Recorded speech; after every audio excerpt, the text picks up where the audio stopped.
My daughter always asked me to come early on Sundays. "Mom, it feels like home when you are here," she would say. So I came, carrying a casserole in one hand, a small bag of groceries in the other, and a quiet hope that the tension I had felt the last few visits would not be there this time. When I opened the door, I could tell at once that something was wrong. The television was on, but no one was watching it. The sink was full of dishes. The air felt heavy, like a storm had already passed but had not cleared. "Hi, Mom," my daughter Lisa called from the kitchen. Her smile was too quick and too thin. My son-in-law, Mark, sat at the table, hunched over his phone. He glanced up without really seeing me. "Afternoon," he said, and the word fell flat between us. I tried to make small talk and unpacked the casserole, washing my hands at the sink. My fingers were stiffer than they used to be, and when I reached for a glass from the cabinet, it slipped. It fell to the floor and shattered into bright, accusing pieces. "I am so sorry," I said at once. "Let me clean that." I bent down, feeling the pull in my back, and reached for the larger shards. Before I could gather them, Mark stood up so abruptly his chair scraped loudly across the floor. "Unbelievable," he said. "This is exactly what I needed today." "Mark," my daughter warned gently, but her voice shook. I was about to apologize again when he snapped. "Why is she even here if all she does is make things worse, useless old woman?" The words hit me harder than the broken glass ever could. For a moment, I could not breathe. Lisa gasped and put a hand over her mouth. Her eyes flew to mine, full of shame and panic. "Mark, stop," she whispered. I straightened slowly, feeling every year of my age in my spine. I looked at him and saw not a stranger, but the young man who had once stood in my living room with flowers, asking for my daughter's hand, calling me Mom with such warmth. That man felt very far away. "I think I should go," I said quietly. "Mom, no, please," Lisa reached for me. "Let her go," Mark muttered, rubbing his temples. "I cannot deal with this right now." Something inside me closed. I set the dish towel down with deliberate care, picked up my bag, and walked to the door. My hands were trembling. I was not sure if it was from anger or grief. Perhaps both. "Mom," Lisa called again, but I heard Mark say her name sharply, as if pulling her back with that one word. I stepped outside and shut the door behind me. The insult rang in my ears with every heartbeat. Useless old woman. I had not realized how much power those 3 words still had over me until that moment. As I walked down the pathway toward my car, my chest tightened. The world tilted slightly. I told myself to breathe, to focus, to put one foot in front of the other. Then, the ground rose up to meet me, and everything went dark. I heard voices before I saw faces. A woman shouting for someone to call an ambulance, a familiar voice shouting my name. Ma, wake up. Please wake up." That was Mark. I blinked my eyes open and saw the sky first, pale blue, framed by the edge of the roof. Then Mark's face hovered above mine, strained and wild with fear. His knees were on the pavement beside me, his hands cupped my face, fingers shaking. "Come on," he whispered. "Please, please stay with me. I am so sorry." His apology felt distant, like it belonged to someone else's life. "Lisa," I croaked, my throat dry and tight. "I am here, Mom." My daughter appeared beside him, tears streaming down her cheeks. She took my hand and squeezed it as if she could will my pulse back into strength. "Do not move her," a neighbor said sharply. "The ambulance is on its way." I became aware of the hard ground under my back, the pounding in my chest, the dizziness that made the sky sway. Mark's eyes were red. He looked as if he had aged 10 years in 10 minutes. "Please, forgive me," he whispered, close to my ear. "I did not mean it. I am so sorry. I am the useless one, not you. Please do not leave us like this." Tears slipped from his eyes and fell onto my cheek. I could not find the words to answer him. It felt strange, having this man who had just called me useless, begging like a child beside me. The wail of sirens grew louder. The neighbor stepped back to wave the ambulance in. A paramedic knelt beside me and began asking questions. My age, my name, whether I could feel my fingers and toes. "I am fine," I said automatically. My voice betrayed me, barely more than a whisper. "You are going with her," Mark said, his voice firm. "I am her daughter," Lisa added quickly.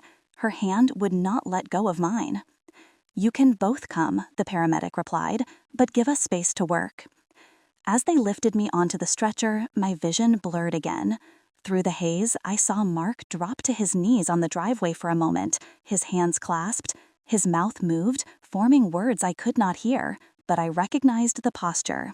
He was begging.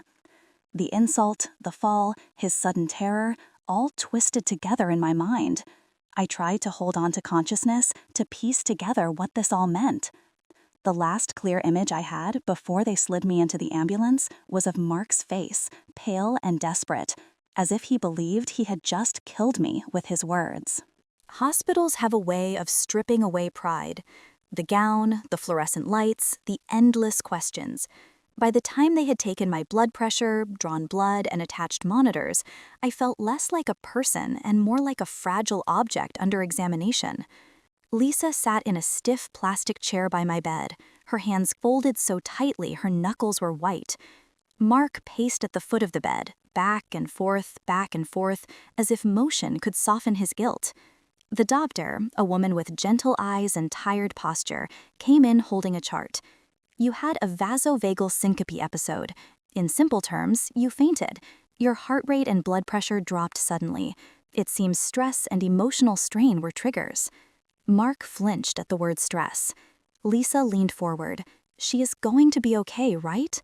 "She will need rest," the doctor said, "and less emotional volatility. Her heart is stable, but her body is telling her that it has limits." The doctor left us in that silence. "I am sorry, Mom," Lisa said softly. "I should have said something sooner. I should have stopped him." I reached for her hand. "You did not make him say those words. He did that himself." Mark stopped pacing. He looked at me, then at the floor. "I am sorry," he said, his voice raw. "I am so ashamed of myself." I watched him for a long moment. Shirt sleeves rolled up, hair uncombed, eyes darkened with tiredness and fear. This was not the cocky, dismissive man from the kitchen. This was someone stripped bare. "I heard what the doctor said," I replied. "Stress, emotional strain. She is not wrong." Lisa glanced at him, then back at me. "Mark has been under a lot of pressure," she began, then stopped, as if unsure she was allowed to share. "Say it," he whispered to her. "Tell her." She swallowed. "His temper has been getting worse. He snaps at small things. He does not sleep much. He has been worried about money." "Worried is a polite word for what I am," Mark said bitterly. "I have been drowning." He moved closer to the bed, but stayed just out of reach, as if afraid I would pull my hand away. "I should never have spoken to you like that," he said. "There is no excuse. I was angry, but that is my own fault, my own mess. It has nothing to do with you." I listened quietly. My heart was still bruised, but under the pain I felt something else. A question. How long had this been building, while they kept me on the outside, trying to protect me from the truth? "How bad is it?" I asked. Mark glanced at Lisa, then forced himself to meet my eyes. "Bad," he said. "Worse than I let anyone know." He looked as if he might cry again, but he held it back. I could see the effort it took. "I need time," I told him quietly, "to decide what to do with your apology." He nodded. "You can have all the time you want. I will spend the rest of my life trying to make up for it if I have to." I believed that he meant it in that moment. Whether it would last, I did not know. People make many promises when they are afraid. Outside my room, I heard a gurney squeak by, a nurse laughing softly at some joke. Life went on, indifferent. Inside, our small world had cracked open. The next day, after the tests came back and the doctor said I could go home with instructions to rest, Mark stepped out to complete some paperwork. Lisa sat on the edge of the bed, wringing a tissue between her fingers. "Mom, I am so sorry," she said again, "for all of it. For not telling you sooner. What did you think would happen if you told me? I asked. She looked down. I thought you would worry. You have been alone ever since Dad passed. I did not want to bring our problems to your door. I wanted you to think we were happy. Being your mother does not end when you get married, I said gently. I want to know, even the ugly parts, especially the ugly parts. She took a shaky breath. We are in debt, she said, a lot of it. Between the house, his business loans, and the credit cards, he has been trying to cover it all, hoping the business would suddenly turn around. It did not. Why did you not tell me when it started? I asked. Her eyes filled with tears. Because we were supposed to be okay. We were the couple that made it, the ones who got out, got a house, built a life. We did not want to look like failures. Mark took it personally. Every bill felt like a judgment. I thought of his anger, his sharpness over the months, the way he flinched at unexpected expenses, how he insisted on paying things even when I offered. He did not want help from me, I realized out loud. Lisa nodded. He said he would not take money from you. He said he did not want to owe anything to anyone. He wanted to prove he could take care of me on his own. There it was. Pride, sitting on the bed between us like a third person. The door opened quietly behind her. Mark stepped in, his shoulders slumped, his expression resigned. I heard most of that, he said. I am tired of overhearing what I should have been brave enough to say myself. He walked closer, stopping at the foot of the bed. Your daughter married a man who thought he had to be a hero, he said. I thought I had to carry everything alone. And when the weight got too heavy, I started dropping it on the people closest to me. His gaze met mine. You did not deserve my anger. You were just there when I couldn't hold it in anymore. That is not an excuse, he replied. That is the worst part. I know better. My father had a temper. I swore I would never be like him. Then I opened my mouth and heard him, not me. He swallowed hard. I called you a useless old woman because for a second, blaming someone else felt easier than admitting I am terrified. I feel like I'm failing them, failing her, failing myself. Hearing his confession did not erase the pain, but it shifted something inside me. I saw not just the man who had hurt me, but the boy he had been. The boy who had probably stood in front of an angry father, learning the wrong lessons about how men handle fear. You are not the only one who has been afraid, I said quietly. When my husband died, my world dimmed. Everyone praised how strong I was. They saw me selling the house, moving to a smaller apartment, finding work where I could. They saw my smile at church, my steady presence at family gatherings. They did not see the nights I sat at the kitchen table with bills spread out like a battlefield, wondering which one could be late without someone showing up at my door. They did not see how I ate toast for dinner so I could send Lisa $20 when she was in college. They did not see me counting coins at the grocery store, putting items back with a tight throat. I know what debt feels like, I told them, and shame, and the fear that one wrong step will send everything crashing down. Lisa stared at me, stunned. You never said. I smiled sadly. I wanted you to feel safe while you were building your own life. I thought telling you would only scare you. Mark listened as if each word were a story he had never imagined. I know what it is to feel like a burden, I continued, to think that the world has moved on without you, that all you do is cause trouble and cost money. So when you called me useless, it was not just my age you were attacking, it was every secret fear I ever had about myself. His face crumpled. I am so sorry, he whispered again. Hearing it like that makes me hate myself even more. You do not get to hate yourself instead of changing, I said, my voice firm. Self-loathing is another kind of pride. It keeps you in the center of the story. He blinked, taken aback. Lisa squeezed my hand. What are you saying, Mom? I am saying that shame and secrets are poison in a family, I answered. They make us lash out at the wrong people. You have both been trying to protect me by keeping me in the dark. He has been trying to protect you by taking on more than he can carry. No one has been honest. That is how we ended up here. The room was quiet for a moment, except for the soft beeping of the monitor. I cannot erase what he said, I added. It hurt, deeply. But I can choose what we do next with that pain. Mark stepped closer to the bed. His eyes were full of something I had not seen in months. Not just guilt, humility. "What are you saying?" he asked. His voice was quiet, respectful. "Tell the truth," I replied. "To each other, to yourselves. Start there." They discharged me later that day. As we rode the elevator down, I could feel both of them watching me, unsure where we stood. On the ride home, the silence inside the car felt heavier than any words. When we reached their house, they insisted on bringing me inside to rest before going to my own home. I agreed. I needed to say what I had to say in the place where everything had exploded. I sat at their kitchen table, the same one where the glass had shattered, the same floor where my dignity had felt like it was in pieces. Now the sun came through the window, hazy and gentle. "Sit," I said.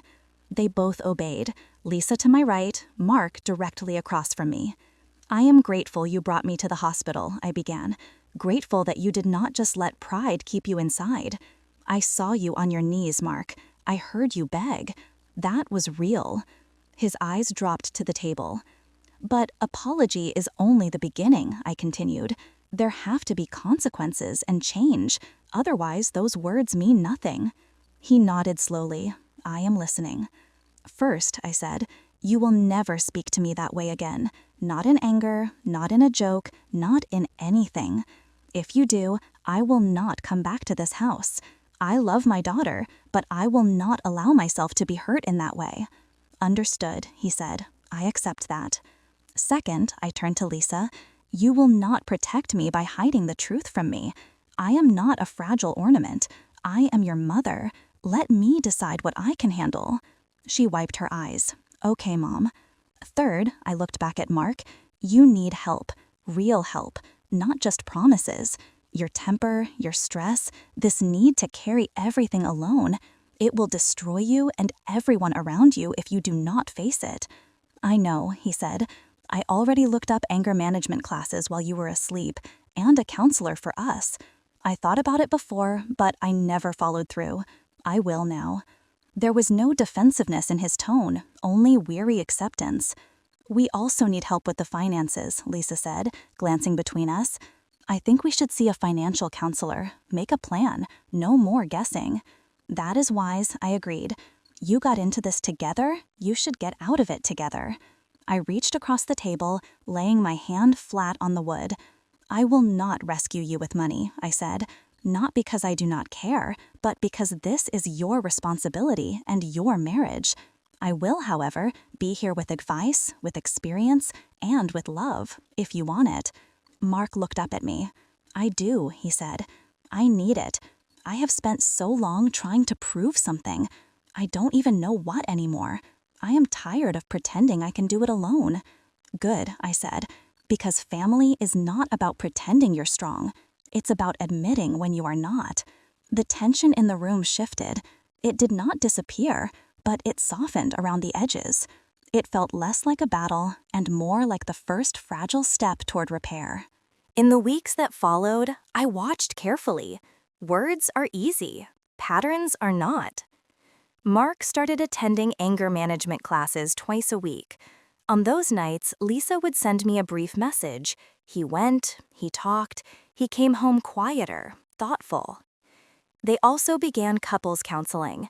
At first, the sessions seemed to stir things up. Lisa would arrive at my door afterward, sometimes with tears in her eyes, sometimes with a strange sort of relief. "We talked about his dad," she told me one afternoon, sitting on my couch with her shoes off. "The way he grew up, the yelling, the silent treatments. He thought that as long as he was not hitting anyone, he was better. The therapist told him emotional damage counts too." I nodded. It does. She also said I have been enabling him by downplaying his behavior, Lisa added. "I thought I was keeping the peace. I was just making room for him to explode." It hurt to hear, but it rang true. I had done similar things with my own husband before he mellowed with age. When I visited their house again for the first time after the hospital, my heart pounded as I walked up the familiar path. I half expected to feel dizzy again. Instead, I took a deep, slow breath and opened the door. "Mom," Mark said when he saw me. He stood up from the table immediately. "I am glad you are here." He came forward, not too fast, as if giving me space to retreat if I wanted to. "Can I take your bag?" he asked. "Thank you," I said, handing it to him. He moved around the kitchen differently now, slower, more aware. When a spoon slipped from his hand and clattered against the counter, he closed his eyes for a second, clearly catching himself before frustration flared. He noticed me watching. "I am learning to pause," he said. "They told me in group that 3 seconds can save you from a lot of regret." 3 seconds can change a life, I replied.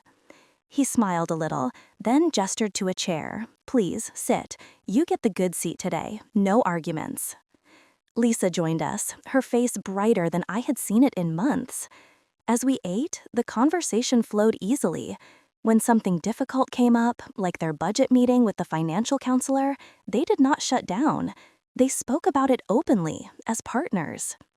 At the end of the evening, Mark walked me to the door. "I know one good dinner does not fix everything," he said. "I know you may still hear those words when you look at me." "I do," I admitted, "but I also see the man who knelt in the driveway, the man who chose to change instead of just apologizing." He nodded, accepting that, not arguing, not pushing for quicker forgiveness. "Then I will just keep showing you who I am trying to become," he said, "one day at a time." That, more than any promise, made me believe he might really be different. As months passed, our family found a new rhythm. Not perfect, just honest. Lisa and Mark started including me in conversations they once would have hidden. When they decided to sell Mark's truck to pay off a high-interest loan, they called me afterward to talk it through. Not for permission, for support. "It hurts his pride," Lisa admitted over tea at my kitchen table, but he said he would rather trade pride for peace. "He is learning something valuable," I said. "Pride does not keep you warm at night." Our relationship changed too. Lisa stopped treating me like fragile glass. She confided in me about her fears of possibly needing to downsize their home, her late-night worries about having children in the middle of financial chaos, her resentment that Mark's temper had stolen months of joy from their marriage. I listened. I did not always have solutions, but I offered the one thing I knew had real power: presence. Mark, in turn, began asking me questions he had never asked before, about my marriage, about the years after my husband died, about how I kept going when everything felt like it was falling apart. There were days I wanted to run, I told him honestly. Days I was so tired of being strong that I wanted someone to rescue me. But I had you two. Your father and I made a family. That meant I had something to fight for. He nodded, taking it in. "I almost threw that away," he said quietly. "Not just with Lisa, with you too." "Almost," I replied. "Almost is not the same as actually. Don't waste the second chance by staring at the first mistake." We laughed more in those days. Not the forced laughter of people pretending everything is fine, but the genuine kind that bubbles up between moments of hard truth, the kind that feels like it belongs. Their debt did not vanish, but little by little, they chipped away at it. They showed me spreadsheets and plans where the red numbers slowly changed to black. I saw pride in their eyes then, not the brittle kind, the steady, earned kind. There were still moments when Mark's voice got a little too sharp, or Lisa shut down instead of speaking up. But I also saw apologies that did not take days, but minutes. I saw hands reaching across the space between them. Inside myself, the echo of that insult grew fainter. It did not disappear. Some words scar. That is their nature. Yet the scar no longer ached every time I looked at him. It became a reminder of how close we had come to losing each other and how much effort it took to rebuild. My birthday that year felt different from the start. There was a quiet excitement in the way Lisa insisted on picking me up instead of letting me drive. When we arrived at the house, the dining table was set with real cloth napkins and my favorite flowers. Mark stood in the kitchen, wearing an apron that said "Kiss the Cook," looking both proud and nervous. "You cooked?" I asked, surprised. All of it, he said. I even watched videos to get the roast right. This is a special occasion. The food was delicious. More than that, the atmosphere was calm and warm. At one point during dinner, Lisa began laughing so hard at a story from our past that she had to wipe tears from her eyes. I watched her and felt my chest swell with something I had missed: relief. After dessert, Mark stood and cleared his throat. He held a small glass of sparkling cider in his hand. "I would like to make a toast," he said. I settled back in my chair, curious. "To you, Mom," he began. He had called me that since he married my daughter, but lately the words sounded different, more real. "You have always been stronger than any of us knew. You carried burdens in silence and still managed to show up for us with a smile." He took a slow breath. "On the worst day of my life, I took my fear out on you. I spoke to you in a way no one should ever speak to another human being, much less the woman who raised the love of my life." His voice wavered, but he did not look away. "I saw you fall and thought I had killed you with my words. That moment broke something in me that needed to break. My pride, my stubborn belief that I could act however I wanted and it would not cost me anything." He lifted his glass slightly. "Thank you for not walking away from us forever. Thank you for demanding more instead of just accepting an apology. Thank you for showing me that real strength is admitting when you are wrong and then doing the work to be better." Lisa reached for his free hand and squeezed it, her eyes shining. "I will probably spend the rest of my life living down that insult," he said, a faint smile touching his lips. "But I hope that, when you look back, you will remember this version of me more than the one who said those words." Silence filled the room for a moment. The good kind. The kind that means everyone is feeling something too deep for quick replies. I lifted my own glass. My eyes were wet, but my heart felt light. "To growth," I said. "To truth, and to the fact that useless old women can still teach a few lessons." They laughed, and Mark shook his head. "You are the least useless person I know," he answered. We drank, and in that moment, I felt something settle inside me. Not forgetfulness, acceptance. Later that evening, after the dishes were washed and the candles had burned low, Lisa drove me home. The city lights slid past the window, soft and distant. "Do you ever think about that day anymore?" she asked quietly. "Yes," I said. "But not the way I used to," I said. "How do you think of it now?" she asked. I looked out at the passing streets, remembering the cool shock of the pavement, the sound of Mark's voice breaking as he begged me to stay. "I think of it as the day the truth finally forced its way into the open," I replied. "It was ugly and frightening, but it pulled up what had been buried. Your money problems, his fear, my own insecurities about aging." Lisa was silent for a moment. "I was scared," admitted. "Not just about you fainting. I was scared you would walk away from us, that we would lose you because of his mistake." "You almost did," I said. "If he had shrugged it off or tried to justify it, I might have. But when I saw him on his knees, I saw someone who understood the weight of what he had done. That mattered." We pulled into my building's parking lot. She turned off the engine but did not move to get out yet. "Do you forgive him?" she asked. I thought about it carefully. "Yes," I said. "Forgiveness is not forgetting, and it is not pretending it never happened. It is choosing not to let that moment define him or me forever.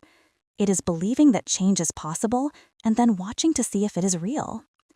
She smiled and wiped at her eyes. "He loves you, you know," she said. "He talks about you with his group sometimes, about how you held him accountable but did not give up on us." "I love him too," I answered. "He is the man you chose, and now he is working hard to become worthy of that choice." We went upstairs.